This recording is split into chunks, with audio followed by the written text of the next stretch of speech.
And here we have Julius II, painted by Raphael. Julius II, the great patron of the High Renaissance, and it's thanks to Julius that we have, oh gosh, so many things. The ceiling of the Sistine Chapel, the Basilica of St. Peter's, Raphael's frescoes in the Stanze. He was also a warrior. He financed that extraordinary building campaign through his military campaigns and through some excesses, in fact, ultimately in the political realm.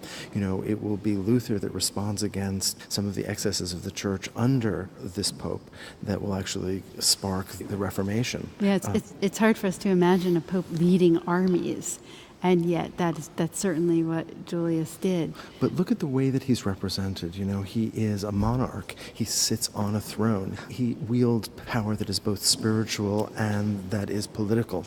Absolutely. At this time, the papacy claimed political right to various lands in Italy, and it actually wasn't until the 20th century that the papacy, the Vatican, relinquished those rights. And in fact, the way that the National Gallery in London dates this painting is because of the beard that he wears, which he wore in mourning for the city of Bologna, which he had lost in battle. The other issue is the way in which economic power and spiritual power are linked. I mean, look at the size of the gems in the rings that he wears. And look at the crispness and the clarity with which those jewels are rendered. Compare them to the softness of the edging of the fur of his cloak and of the cap that he wears. And I'm especially taken by the flowing, crisp lightness of the crinkles. Yes, exactly, of the crinkles of that undergarment.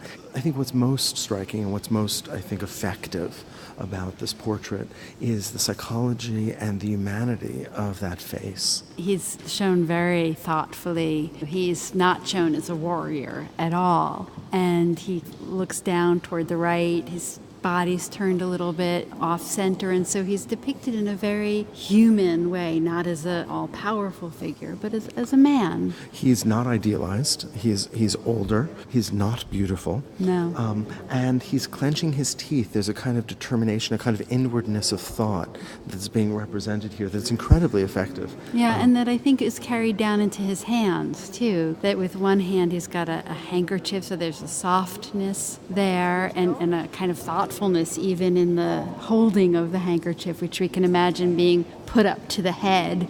And then the way that he clasps the arm of the chair kind of more forcefully with his left hand. So in a way, all sides of Julius's personality emerge as we contemplate this picture by Raphael. There are some other sort of iconographic elements that are probably worth just mentioning. You'll notice that at the tops of the chairs there are these large upside-down acorns, and that refers to his actual family name, which means oak in Italian. De Rovra.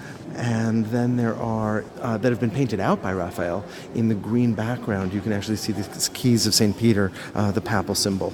And I'm also thinking about the way that red and green are complementary colors, and this whole painting is about red and green also. It's true, and that really does create a kind of intensity, a kind of visual animation. I'm struck by the way that, as you said, so in love with what the oil paint can do, right? Oil is a relatively new medium here in Italy in the High Renaissance, and the fur, the crinkles, the velvet, the gold, the beard, the way that the beard has a different texture than textures, the crinkles. that's right. Look at the softness of the satin of his sleeve compared to the crinkles below. It's really quite remarkable. The painting glows.